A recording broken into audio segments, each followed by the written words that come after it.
Bonjour à tous, c'est Gilles, je suis un artiste et spiritualiste. Je viens aujourd'hui pour partager quelques idées, continuer à discuter sur cette nature spirituelle.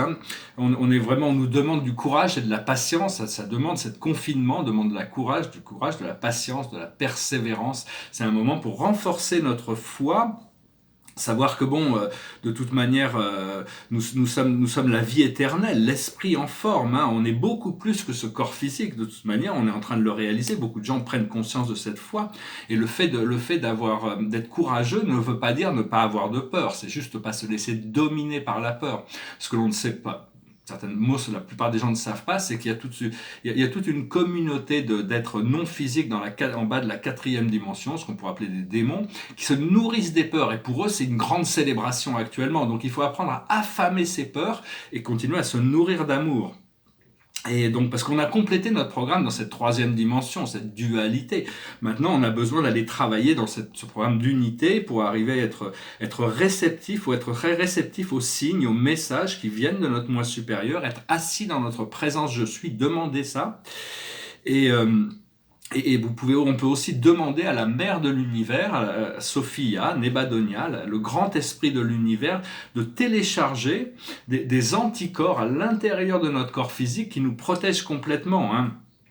Et donc, cela dit, faut pas prendre de risques qui sont pas nécessaires. Ce que l'on doit, c'est dissoudre notre moi inférieur dans l'esprit, dans l'amour de Dieu, et activer cette nature cristalline, parce qu'on est des êtres cristallins. Notre partie carbone n'est juste que temporaire. Donc, demander à ce que cette partie cristalline soit activée, qui nous protège. Il y a des nouvelles vagues de lumière qui descendent, qui arrivent, et il y a ceux qui sont volontaires et ceux qui ne le sont pas. Mais tous ceux qui sont volontaires, on a une constante mise à jour au niveau du cœur. Et il faut savoir, il y a eu des grandes catastrophes dans le passé, la fin de Lémuria, la fin d'Atlantis, et même pendant toute cette histoire que l'on connaît, il y a eu des grandes catastrophes. Mais dans toutes ces grandes catastrophes, c'est toujours ceux qui survivent ces catastrophes qui souffrent le plus. Parce on apprendra bientôt, on comprendra, on acceptera un jour de savoir que l'expérience temporaire, quand on a fini notre expérience, on retourne à la lumière, qui a un plan divin tellement agréable. Et donc ceux qui partent sont toujours reçus dans la lumière. Par contre, ceux qui restent doivent gérer les traumatismes, gérer la séparation, la souffrance. Et donc, mais enfin, on est assez fort pour gérer ça. On est là pour accepter de vivre à travers tous ces chaos et de devenir les leaders de l'ascension pour guider l'humanité vers un âge de paix, de sagesse pour développer cette humanité, savoir qu'on a beaucoup de civilisations invisibles qui viennent des plans supérieurs, qui sont là pour nous assister et qui sont prêts à nous assister. Donc, voilà, je vais tirer quelques cartes. Je sais que cette carte qui va des Amérindiens. Revenir à un système plus naturel. Je vais tirer 4 cartes pour voir un petit peu, juste comme un miroir. La plus haute sagesse, c'est les vœux. On a fait des vœux. On a demandé des choses. Maintenant, il faut s'aligner avec la réceptivité de pouvoir recevoir ce que l'on a demandé. Ce que l'on doit comprendre, c'est la sagesse. Où se trouve la sagesse? La sagesse, c'est la compréhension des moyens, c'est la socialisation de l'amour, c'est la plus haute fréquence de connaissance. C'est une science, la sagesse, mais c'est pas exhaustif. On découvrira toujours des nouveaux niveaux de sagesse, bien qu'elle soit pas très reconnue dans notre société. On vénère la connaissance, mais très peu la sagesse, l'utilisation de la connaissance, et on va devoir se responsabiliser par rapport à plein de technologies. Cette pandémie nous force, que tous les problèmes sont mis sur la table. Ce que l'on doit faire, c'est le guérisseur ou la guérisseuse. On est là. Se guérir ne veut pas dire d'être parfait, ça veut dire d'être complet, de pouvoir amener la résolution émotionnelle et physique. On a même ce pouvoir de guérir, mais il faut accepter la guérison, de se guérir soi-même pour pouvoir communiquer ça. Et l'aboutissant, c'est la santé. Donc vraiment, on doit aussi sortir de ce programme orwellien de dire que les ministères de la Santé, en réalité, s'occupent que des maladies. C'est pas du tout dans la santé, et beaucoup de médecins, tout le corps médical, pas tout, mais en gros, ont abandonné ce serment d'Hippocrate de ne pas faire de mal pour médicaliser plutôt que de guérir, parce que c'est beaucoup plus profitable. Donc tout ça, c'est des choses qui vont arriver. On va comprendre que ce virus n'a pas été créé, c'est un produit de laboratoire, et toutes ces choses vont remonter. Pour le moment, je vais éviter de parler de ça. Enfin, c'est en train de calmer le monde. Tout le monde est en train de se recentrer, de toute manière. Et tout ce que l'on a besoin, c'est être assis dans notre présence je suis, et savoir que les médias sont la plus grande cause de propagation de cette maladie, hein, parce que la peur est le catalyseur. La haine, la peur, la séparation devient le catalyseur de cette expérience. Donc c'est très important de pas succomber à cette... Il faut affamer nos peurs. Quand elles viennent, ne pas se laisser dominer par ces choses. C'est intéressant de voir qu'aux États-Unis, ils veulent, malgré que ce soit un pays très libéral, c'est le seul pays qui veut installer un revenu universel pendant cette période, hein, pour que tous les gens puissent continuer à profiter d'un certain bien-être. Les mesures de la Russie sont aussi assez intelligentes. Bon, on verra après, on pourra analyser un petit peu comment la crise a été gérée, que le confinement est nécessaire. Hein. Je veux dire aussi, quand on vénérait Dieu, tout le monde vénère Dieu selon sa manière. Dieu sait l'homme croit, mais Dieu sait. Et Dieu sait ce qui se passe, les intentions. Donc si vous êtes sincère, peu importe comment vous vénérez Dieu, il y a une intention de reconnecter avec cette nature divine. Cela dit, il nous a été révélé par un perfectionneur, par un conseiller divin, qui est la plus haute autorité dans ces choses, que l'ordre de procession dans la vénération de Dieu. On vénère Dieu parce qu'il est. Juste parce qu'il est. Ensuite, on vénère Dieu parce qu'il est en nous. Et troisièmement, on vénère Dieu parce que nous sommes en lui. Et donc, enfin bon, il n'y a pas besoin on a besoin d'évoluer, hein, et ça nous force à notre évolution. Et donc, je venais juste vous saluer. Je crois que je vais pouvoir mettre cette vidéo en ligne rapidement. Derrière moi, c'est un tableau, c'est un portrait de la mère, hein, c'est un portrait symbolique de Sophia. C'est écrit Sophia, la mère de l'univers. Je viens de finir mon portrait de Bonnard. Je pense qu'il est fini. C'est Pierre Bonnard, qui signé Bonnard 2019. Et donc je pense qu'il est pas mal, hein. Je suis en train de travailler sur ces petits portraits des maîtres de la peinture. Et puis ici c'est un tableau cosmique, hein, qui sort sur notre galaxie, la Voie lactée.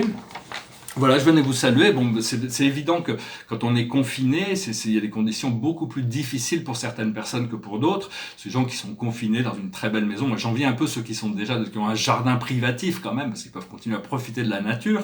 Mais il y a certaines personnes qui sont confinées à plusieurs dans des tout petits espaces, et donc on leur envoie de la force, de la lumière, savoir qu'on est tous connectés, et d'être patient, d'arriver à trouver cette organisation qui permet de pouvoir vivre ce confinement plus facilement.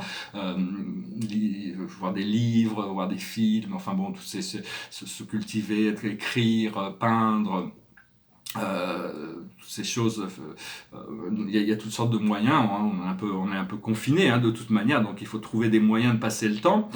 Et donc, et puis bon, je veux aussi qu'on prie pour l'Inde, parce que l'Inde est extrêmement vulnérable actuellement, et tous les pays du tiers-monde. Bon, ça ne veut pas dire qu'il ne faut pas envoyer notre lumière partout dans l'Occident, mais les pays du tiers-monde, la situation de vie, la manière dont les gens vivent, c'est beaucoup plus difficile. On prend les choses pour acquises ici dans l'Occident, mais ce confinement est beaucoup plus difficile. Donc on veut quand même envoyer notre amour, notre lumière dans toutes ces sphères pour pouvoir les assister, en espérant que bon, tout se passe, qu'on passera cette épreuve rapidement. On est presque au-dessus de la vague épidémique, et donc on va pouvoir en sortir. Et donc on prie pour une résolution rapide, et pour qu'à la fois ça puisse remplir sa fonction de nous faire prendre conscience on a besoin de changer aussi nos habitudes personnelles. Si vous pouvez jeûner une journée par semaine, manger moins de sucre, boire moins d'alcool, s'arrêter de tabac, toutes ces choses-là qui sont tous ces autres produits, c'est une opportunité justement pour aligner, se perfectionner, se purifier,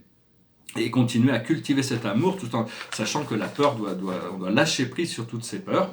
Alors j'allais chanter une chanson, puis il y en a une qui s'est imposée dans ma tête ce matin, donc je vais la chanter. C'est une chanson qui s'appelle Angel. Angel come down from heaven yesterday. She stayed with me just long enough to rescue me. And she tell me a story yesterday about the love between the moon and a deep blue sea. And when it was time for her to go, she spread a wing high over me, and she said, I shall return tomorrow. And I say, fly on, my sweet angel. Fly on through the sky. Fly on, my sweet angel. Tomorrow I will feel you by my side. And sure enough, this morning comes to me, where silver-winged silhouette against the glow of a child's sunrise. And as the bluebirds and sparrows envy me, she say, I love you, little boy, and today you shall fly. She kissed me once, and the feeling so good she made me cry. And now we fly together, and I say, fly on, my sweet angel.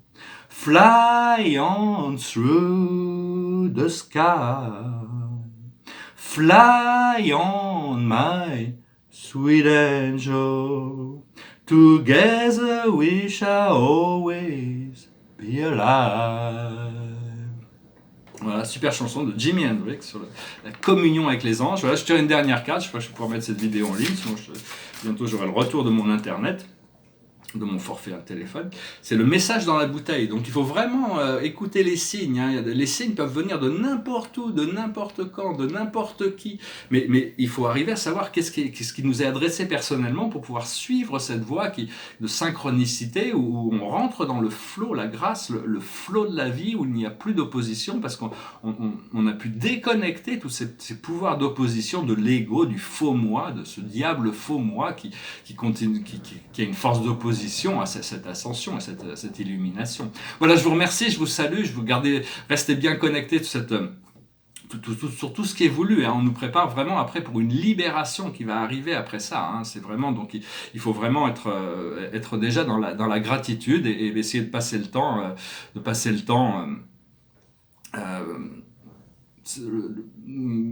en suivant vraiment faire des choses qui nous enrichissent, qui améliore la qualité de notre vie, hein, de toute manière. Et donc c'est une opportunité pour se tourner vers soi-même, pour pouvoir tourner vers les choses qui nous font du bien. Hein. Prenez soin de vous, hein, de toute manière. Voilà, merci beaucoup, bonne journée, namasté.